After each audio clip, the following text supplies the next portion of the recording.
Good morning વિદ્યાર્થી મિત્રો. ધોરણ 11 BAની અંદર અગાઉ લેક્ચરની અંદર આપણે જથ્થાબંધ વેપારી વિશે વાત કરી અને જથ્થાબંધ વેપારીની જે સેવાઓ હતી તેમાં ઉત્પાદક તરફની સેવાઓ આપણે જોઈ. હવે જ જોઈએ છે જથ્થાબંધ તરફથી છૂટક વેપારીઓને કઈ સેવા આપવામાં આવે છે. તો પહેલા નંબરની સેવા આવે છે કે જરૂરિયાત મુજબ પ્રમાણે માલ આપવો. જરૂરિયાત પ્રમાણે માલ આપવો.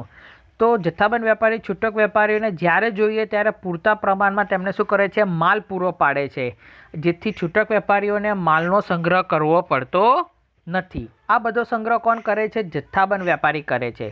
સેકન્ડ નંબર પર શાખ પર માલ આપો. શાખ એટલે ઉધાર. શાખ એટલે ઉધાર.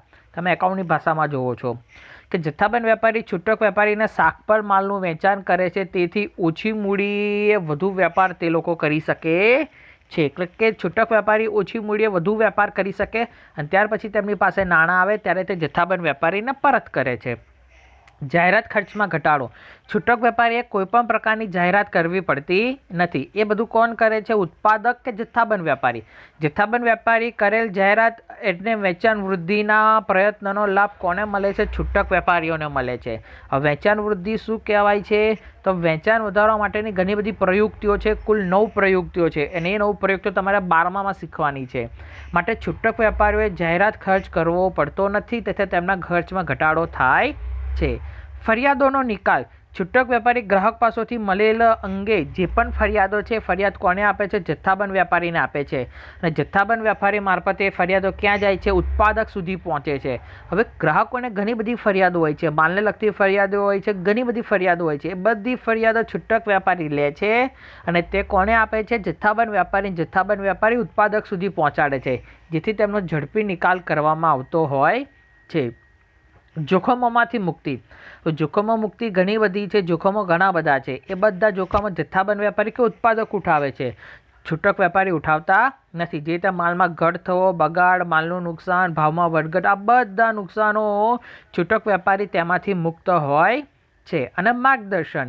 તો જથ્થાબંધ વેપારી પોતાનો જ્ઞાન અને અનુભવનો લાભ કોને આપે છે? છૂટક વેપારીને આપે છે, જેથી ખાસ કરીને માલનો ભાવ, તેનો ઉપયોગ અને વેચાણ અંગેનું માર્ગદર્શન તે લોકો ગ્રાહકોને સરળતાથી સમજાવી શકે છે. આ છે જથ્થાબંધ વેપારીને છૂટક વેપારીઓને ઘણી મળતી સુવિધાઓ.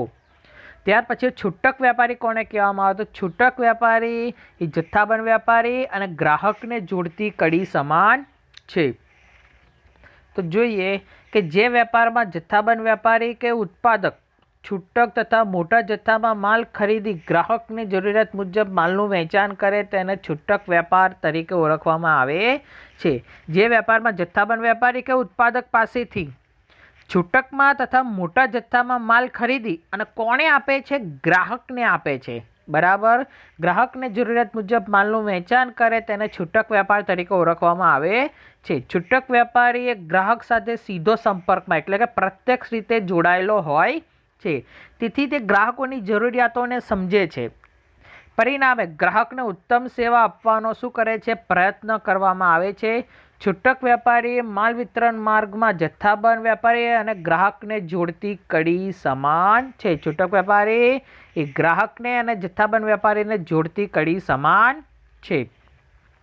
એના સેવાઓ જોઈએ તો છૂટક વેપારીઓની સેવામાં બેટા બંને સેવા છે, જે ઉત્પાદકને પણ મળે છે અને જથ્થાબંધ વેપારીને મળે છે.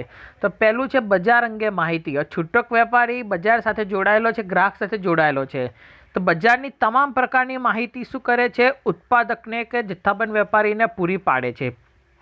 છૂટક વેપારી ગ્રાહક સાથે પ્રત્યક્ષ એટલે સીધો સંપર્કમાં રહેતો હોવાથી ગ્રાહકોની જે જરૂરિયાતો છે, બરાબર, એ જરૂરિયાતોને જાણે છે. તેથી ગ્રાહકોની વસ્તુની માંગ, અભિરુચિ, પસંદગી વગેરે બાબતોને સમજતો હોય છે, જેથી તે જથ્થાબંધ વેપારી મારફતે ઉત્પાદક સુધી પહોંચાડવાનો પ્રયાસ કરે છે. જાહેરાતમાં મદદરૂપ.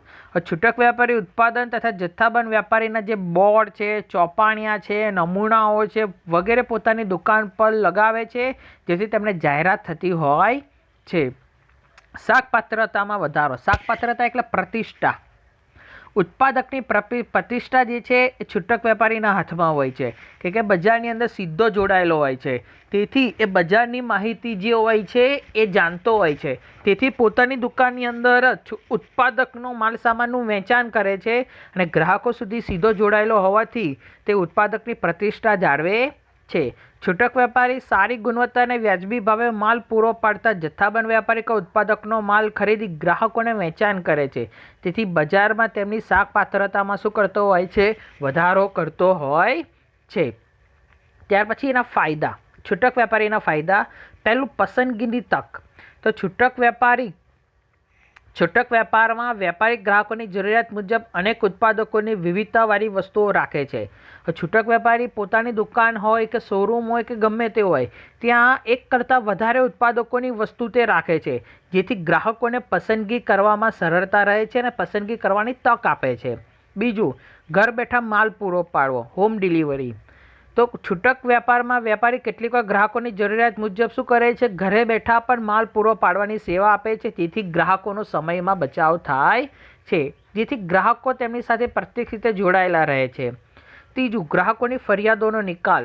ગ્રાહકોને ઘણી બધી ફરિયાદો હોય છે, તો છૂટક વેપારમાં વેપારી ગ્રાહકો પાસેથી માલ અંગેની ફરિયાદો મેળવી જથ્થાબંધ વેપારી કે ઉત્પાદક સુધી પહોંચાડી અને તેનો ઝડપી નિકાલ લાવવામાં મદદ કરે છે. ગ્રાહકોને જ્યારે માલ સામાન અંગે કોઈ પણ મુશ્કેલી સર્જાય તે મુશ્કેલી જાણે છે અને ઉત્પાદક સુધી પહોંચાડવાનો પ્રયાસ કરે છે. ગ્રાહકને શાક પર વેચાણ કરવું. છૂટક વેપારમાં વેપારી ગ્રાહકોનો પ્રત્યેક સંપર્કમાં રહેતો હોવાથી, સીધો સંપર્કમાં રહેતો હોવાથી આ ક્યારે બને? જ્યારે છૂટક વેપારી ગ્રાહકને જાણતો હોય ત્યારે, તેઓની આર્થિક સ્થિતિથી વાકેફ હોય, તેથી ગ્રાહકને તે મુજબ જરૂરિયાત અનુસાર શું કરે? શાક પર માલનું વેચાણ કરે છે. પણ ક્યારે બને બેટા? કે જ્યારે તે ગ્રાહકને જાણતો હોય ત્યારે જ તે તેમને શાક પર વેચાણ કરે છે. વેચાણ પછીની સેવાઓ. છૂટક વેપારમાં વેપારી ગ્રાહકોને માલના વેચાણ પછીની સેવાઓ જેવી કે સમારકામ, નુકસાનીવાળો માલ પાછો લેવો, બદલી આપવો વગેરે પછીની સેવાઓ પણ તેમને આપતા હોય છે. છઠ્ઠું, ખરીદીના નિર્ણયમાં મદદરૂપ. છૂટક વેપારમાં વેપારી વસ્તુઓની અસરકારક નિદર્શન એટલે કે વસ્તુ બતાવી જેવી તેની ઉપયોગિતા, ગુણવત્તા, કિંમત વગેરે માહિતી શું કરે છે? ગ્રાહકોને પૂરી પાડે છે, જેથી ગ્રાહકને વસ્તુની તમામ પ્રકારની જાણકારી મળ્યા બાદ તેમને ખરીદી કરવામાં નિર્ણય લેવામાં શું કરે છે?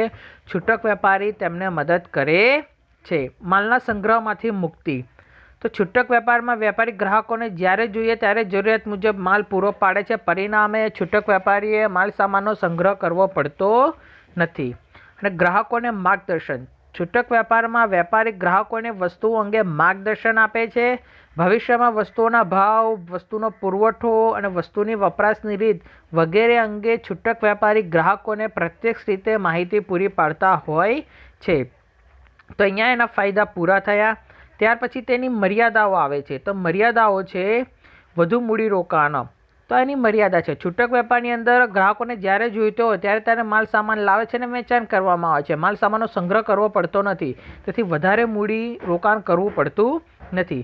છૂટક વેપારમાં વેપારી ગ્રાહકોની વસ્તુની પસંદગીની તક પૂરી પાડે છે, માટે તેને અનેક ઉત્પાદકની વિવિધ વસ્તુઓ રાખવી પડે છે, તેથી તેમને વધુ મૂડી રોકાણ કરવું પડે છે.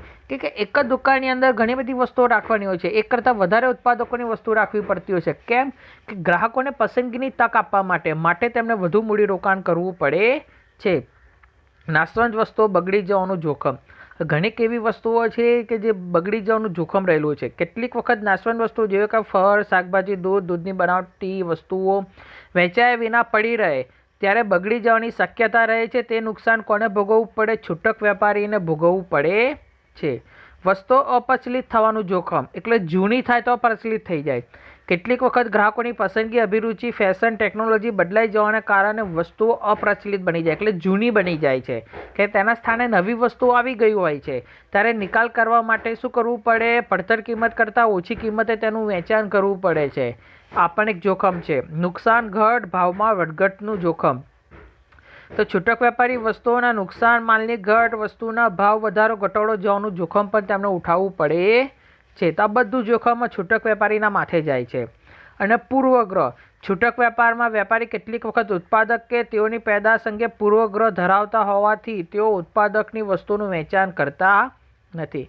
પૂર્વગ્રહ એટલે જાણકારી નથી. તેમની પાસે ઉત્પાદકની વસ્તુઓ કેવી છે તે અંગેની તેમની પાસે જાણકારી ન હોવાને કારણે તે વસ્તુનું વેચાણ કરતા નથી. તેમની પાસે પૂરતા પ્રમાણમાં માહિતી ન હોવાથી આ પણ જોખમ રહેલું છે.